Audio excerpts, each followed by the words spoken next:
You have the right to remain silent.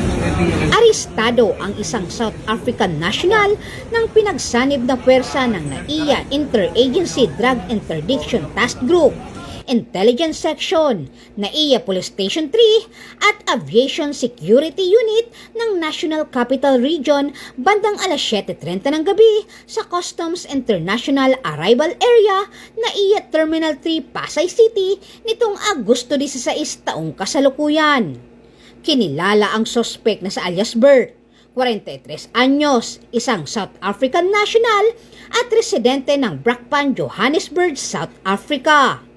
Ayon sa ulat, natuklasan ang naturang ipinagbabawal na droga ng X-ray operator ng Bureau of Customs matapos dumaan sa X-ray machine sa isinagawang security screening procedure.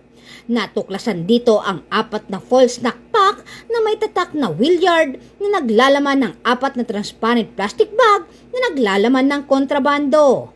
Ang nasabat na hinihinalang iligal na droga ang may kabuang bigat na humigit kumulang 7,005 gramo na may tinatayang standard drug price na 47,634,000 pesos. Ang naarestong sospek ay kasalukuyang nasa kustudiya ng PDEA Headquarters Detention Facility at nahaharap sa kasong paglabag sa Section 4, Article 2 ng Republic Act 9165 o mas kilala bilang Comprehensive Dangerous Drug Act of 2002. Mula dito sa Camp Bagong Diwa, Bikutan, Taguig City, ako po ang inyong PNN correspondent, Patrol Woman Ivy Corporal, alagad ng batas, tagataguyod ng Balitang Pulis.